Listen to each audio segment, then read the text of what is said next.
we're going to have a look at the next part of this chapter now, which is something called the harmonic identity. And the harmonic identity isn't always called the harmonic identity. I'm not going to tell you what it's sometimes called, but I prefer calling it the harmonic identity. I'll tell you what it's sometimes called later on when we actually do some questions, because that's what the textbook refers to it. But I prefer this phrase, the harmonic identity. Sam, I know you do music. What does harmonic mean in music? Could you tell me? Because I'm not sure I know.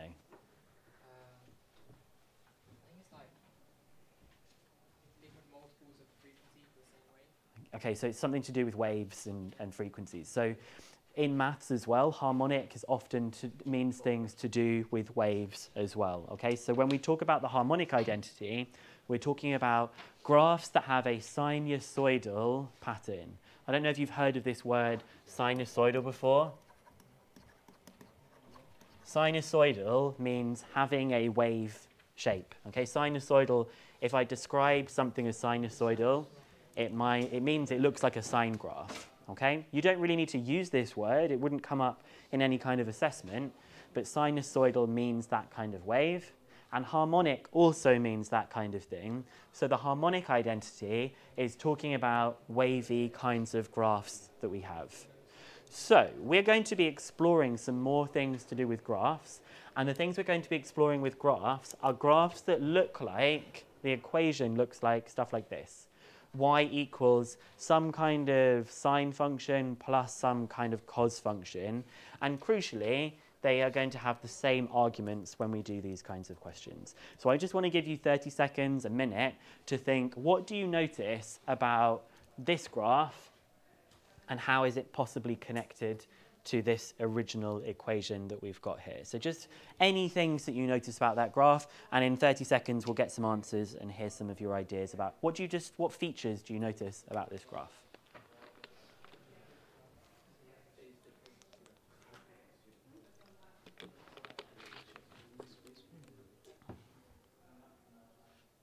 So for example, how would you describe the shape? Is that the shape you would expect when you add a sine and cos together? How high does it go? How much has it shifted? You know, all sorts of stuff like that.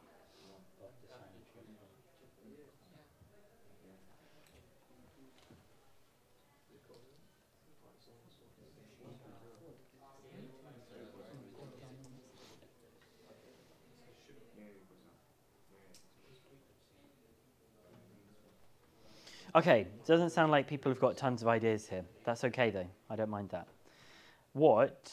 Generally, how would you describe this graph if someone couldn't see it? What would you say to the graph? Y equals 3 sine x plus 4 cos x. Imagine I can't see what's on the board behind me. What does it look like? It looks like a sine graph. Okay, that's interesting that when you add a sine and cos together, as long as they have the same argument, it just looks like another sine or cos graph. Actually, that should be kind of like, whoa, that's a bit weird. That should feel a bit weird that you add two sine and cos graphs together and you get something that looks like a sine or cos graph. That's, for me, quite an interesting starting point. So it looks like a sine or cos graph. What else would you say? Imagining I can't see this graph behind me. Tell me more about it. It's slightly shifted, okay? How would you say it's shifted? You've said it's shifted to the right. Could it have been shifted to the left? Yeah, because it's a repeating graph, so it's shifted somewhere, okay? It's definitely done some kind of shifting. I still can't see the graph. Tell me something else you can tell me about this graph. It intersects at 4, okay? It intersects at 4. Why is it intersected at 4, the y-axis?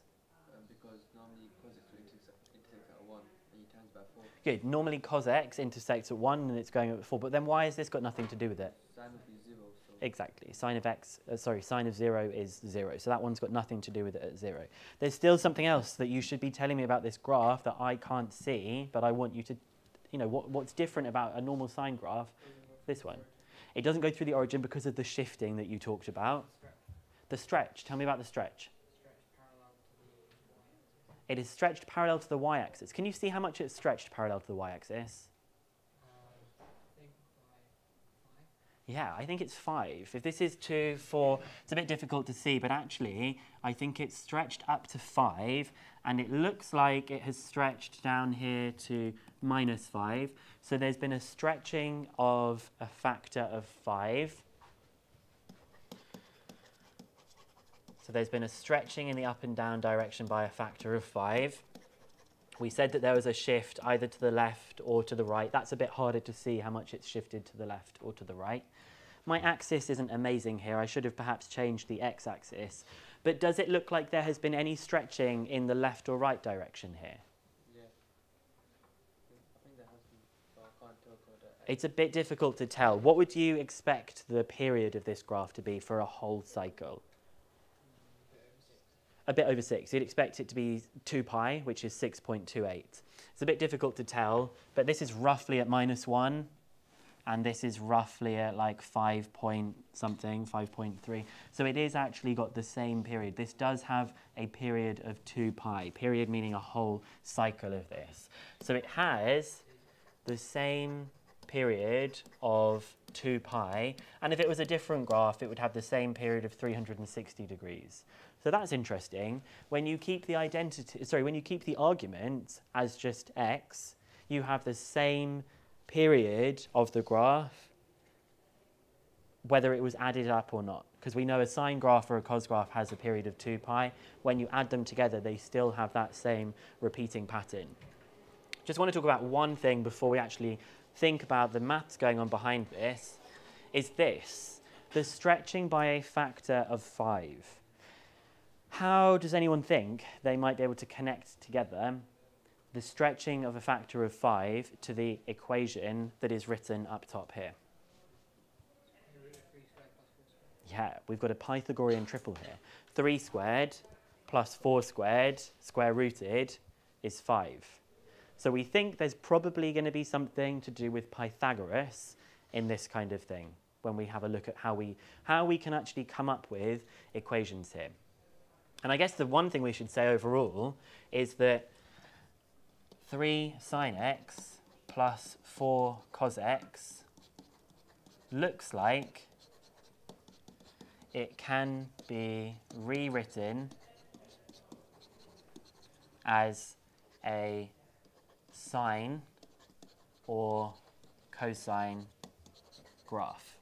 That's what it looks like I could do. Instead of it being two things added together, it looks like I could combine it into one single graph. And I think the single graph would be, well, we've said it's going to be a sine graph, just because that was the way we described it. It could be a cos graph. We said it had a stretch of 5, and we said there was going to be some kind of shift, either to the left or right. I don't know what the shift is. It's a bit difficult to tell how much it shifted. So this looks like it could be an equation for the red graph that we've drawn. It could go from this thing. I think I could rewrite it as this thing. I think they're going to be equivalent statements to each other. What else did I want to say about that before we move on? No, nothing yet. Has everyone got most of that stuff written down that they want to do? So we're going to take equations that have two things being added together, and we're going to combine them into one single thing like this. And that's got a number of important uses. One of the main ones is in solving equations, and the other one is going to be finding like maximum and minimum points of graphs as well. Okay? So we are going to try and put the same graph we've just done, which is 3 sine x plus 4 cos x, into the form r sine x plus alpha. I had it with x minus alpha, but remember it doesn't matter because we said it's either a shift left or a shift right. It doesn't matter about that. Giving alpha in degrees to 1 decimal place. Now the other name of this topic is this. You'll see in the textbook they say, oh, r cos theta plus alpha is like the title of the chapter, or r sine theta minus alpha. And it's just a clumsy way of saying something. So if I say the harmonic identity, I mean this process of things that we're going to go through here, right? So I think that this bit here that I have in green can be written like the bit that I have in yellow. And so I'm going to start off actually with the yellow, and I'm going to use the addition formula. It's coming back. The addition formula is back. And I'm going to start off by expanding what r sine x plus alpha is using the addition formula. Zahira, what does r sine x plus alpha expand to? R in the bracket. Yep, I'm going to leave the brackets off. I think we can do that this time. Sine x cos alpha, please. Plus cos x. And there's going to be an r. I've just put the r with both of them, plus cos x sine alpha. So they obviously both have an r in front of them because they're being multiplied by r overall. R is just going to be this constant value. We actually know what r is for this question. What did we say r was for our question? 5. We know it's going to be 5. We know that the answer is going to be 5 because we saw it on the graph. So that's my first job, is I'm going to expand what it looks like using the addition formula.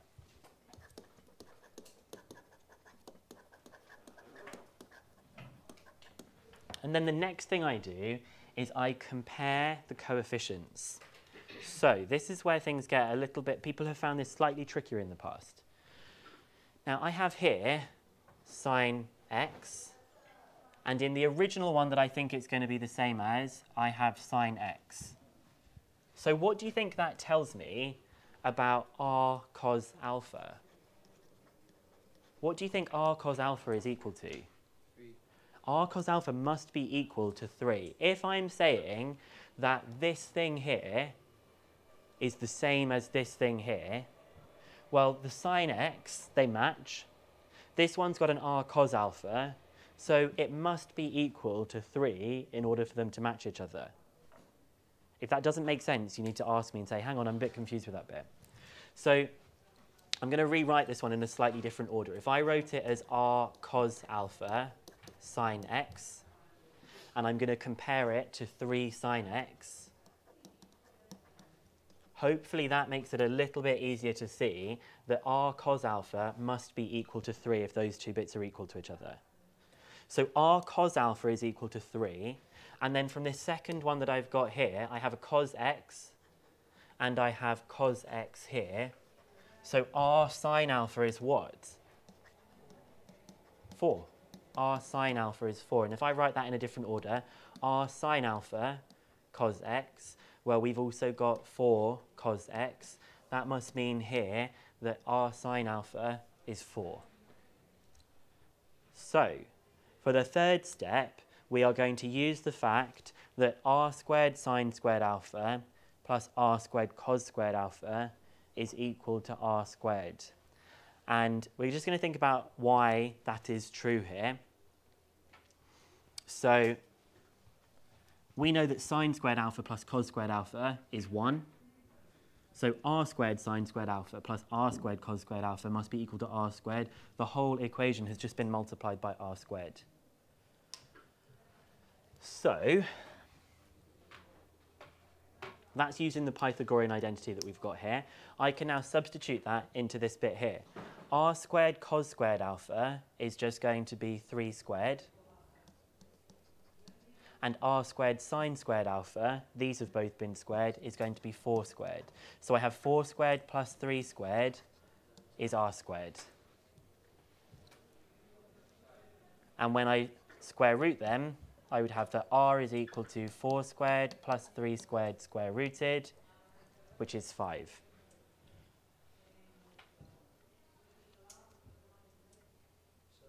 Yes? Yeah, from step 3. Okay, so let's just quickly have a look at this fact that we've got here, that sine squared alpha plus cos squared alpha is equal to 1. You agree with that, yeah? If I multiply them all by r squared, and you'll see why I'm doing r squared in just a second, I get this. Okay? I know that r cos alpha is equal to 3. If I square this, I would get r squared cos squared alpha is 3 squared. If I square this one, I would get r squared sine squared alpha is 4 squared. So I can now take these two facts and I can substitute it in here. R squared sine squared alpha is 4 squared. R squared cos squared alpha is 3 squared. And I have r squared here. So to find out what r is, it's the square root of 4 squared plus 3 squared. Now I've written inside this blue box here of the same kind of thing that I was just doing, but the main thing I wanted to say here is to find the value of r, you don't need to go through all of this background knowledge to do it. The only thing that you actually need to do is just to say to find out r, you just do the square, you do Pythagoras to the two coefficients that you've pulled out, and that's perfectly fine to do in the exam. But I do want you to realize where that's come from. It's an adapted version of the Pythagorean identity that we have there. Then the last part, step 4, says we use the fact that r sine alpha divided by r cos alpha is tan alpha. Let's not lose track of these things. These are our most important things in this question because I've used them to find out r by doing Pythagoras. I'm now going to use them with this fact. Why is this true, actually? Why is this true? Where is r gone? They cancelled out. So the r's have cancelled out, and sine alpha over cos alpha is tan alpha. So I know that tan alpha is r sine alpha divided by r cos alpha. R sine alpha, which is 4, divided by r cos alpha, which is 3. So tan alpha is 4 over 3. And I can use that to find out what alpha is. So alpha is the inverse tan of 4 over 3, or arctan 4 over 3. And I'm not sure if this is in degrees. Oh, it is in degrees because it says so in the question. So we will do the inverse tan of 4 over 3 to 1 decimal place is 53.1 degrees. So the most important facts that we have found here are r and alpha, because that will allow me to put it back into the form that we had at the top. Yep. Where did the equation r squared sine squared alpha plus r squared cos squared alpha come from? It came from, why did I want to get this, basically, are you saying?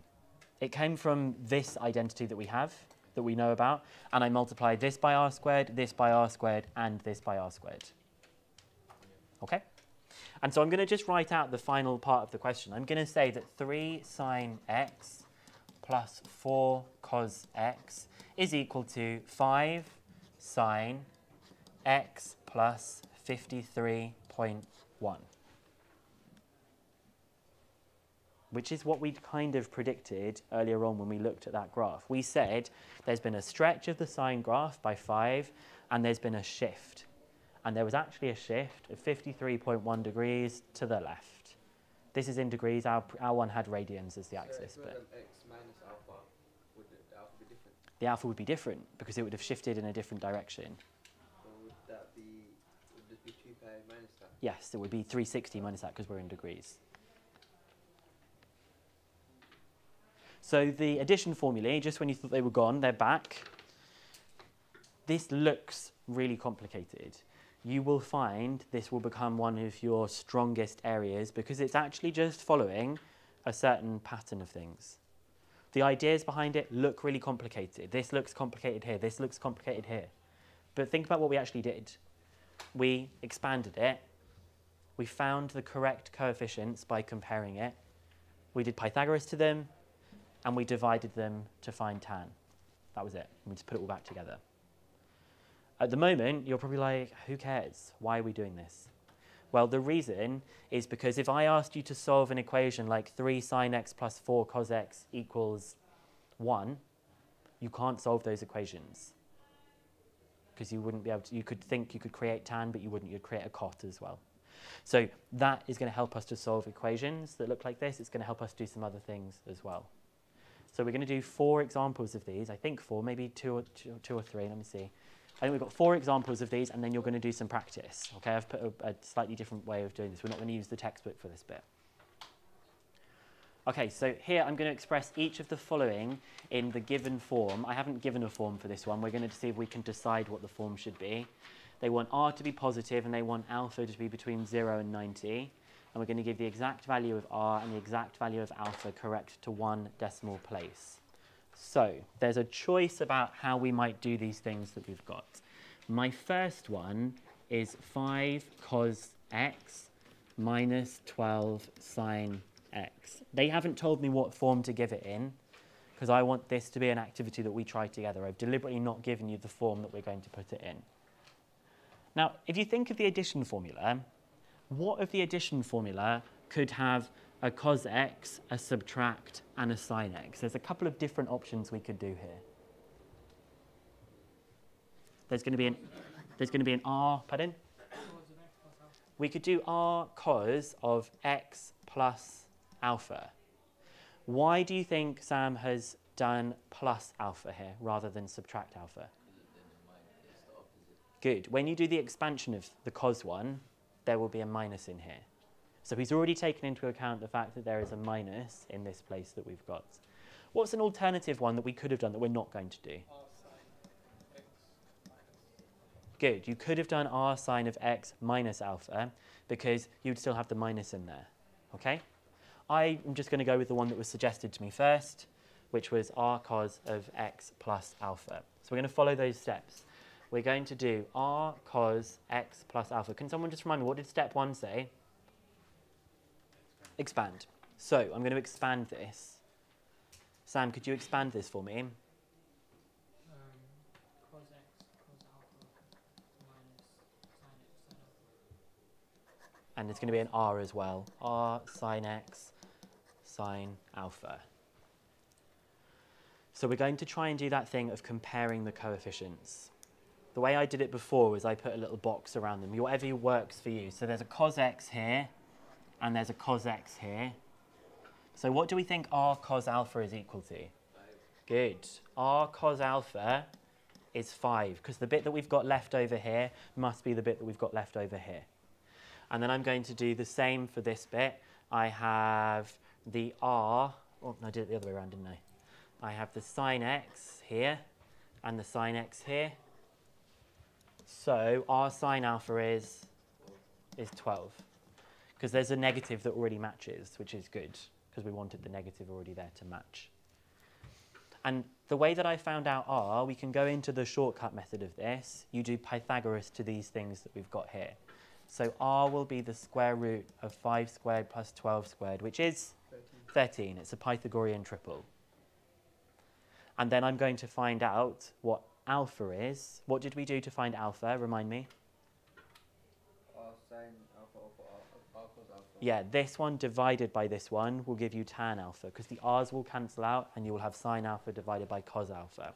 So tan alpha is 12 over 5, which means that alpha is the inverse tan of 12 over 5. Where did I put my calculator? Over here.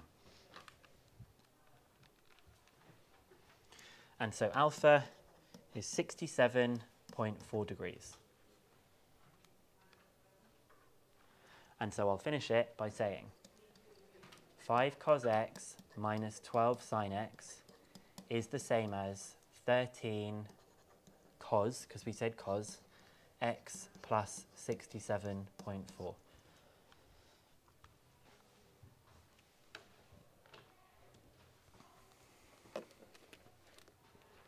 And if you wanted to, you could put it on your graphics calculator, you could put it on Desmos.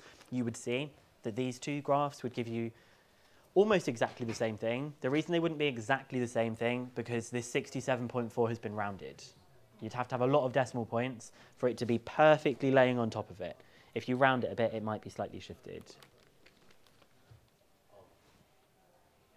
Okay, we're going to do the next one, and we're going to try and identify what we think the next one could be. So now you've seen it looking like this. It doesn't look quite so bad, does it? I hope you don't think it looks quite so bad when you see just like pull out the coefficients and then do a couple of processes that we've got here. So my next one is 4 cos 2x plus 4 sine 2x. And I haven't told you what form I want to put that into. Do you have an idea what you think this form could be for this one with an r at the beginning?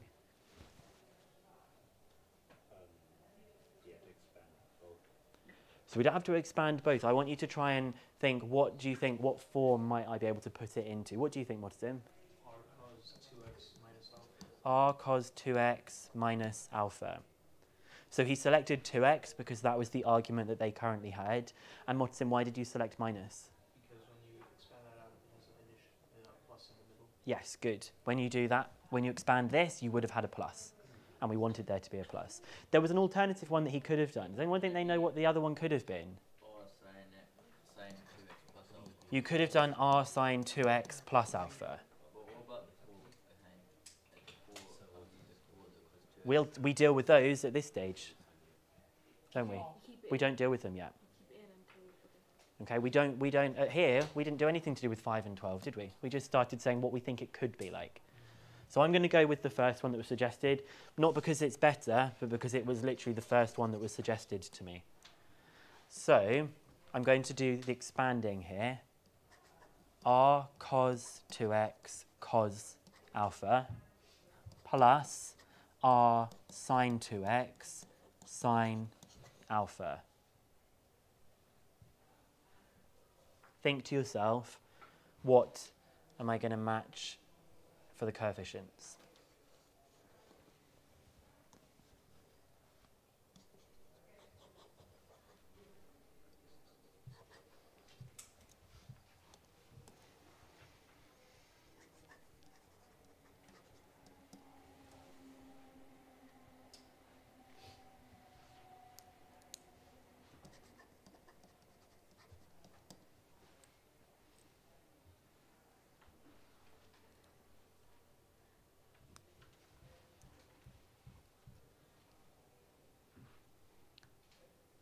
So R cos alpha and R sine alpha are both 4, because R cos alpha is this bit which goes with the cos 2x, and R sine alpha is this bit which goes with the sine 2x, which is 4.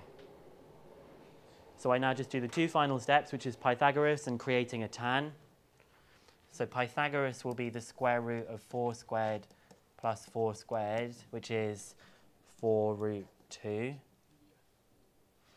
And tan alpha will be sine alpha divided by cos alpha, which is 4 over 4, or 1. And I think you can do that without a calculator. What's the inverse tan of 1? 45 degrees. So we finish off by saying 4 cos 2x plus 4 sine 2x is 4 root 2, that's my value of r, cos of 2x minus 45. And I'm going to just put those on Desmos so you can see what's happening.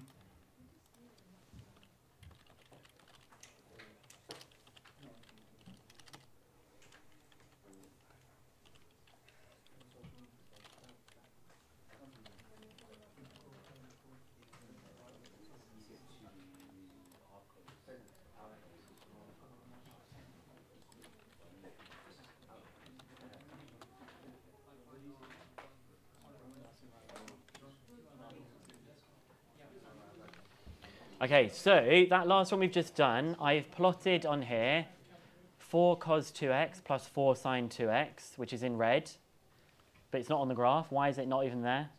It's behind the other one we've just found. They are the same as each other, okay? They are exactly the same as each other that we've done there, which is kind of cool, right? These two things being added together is just the same as the cos graph. Alternatively, we could have done it with a sine.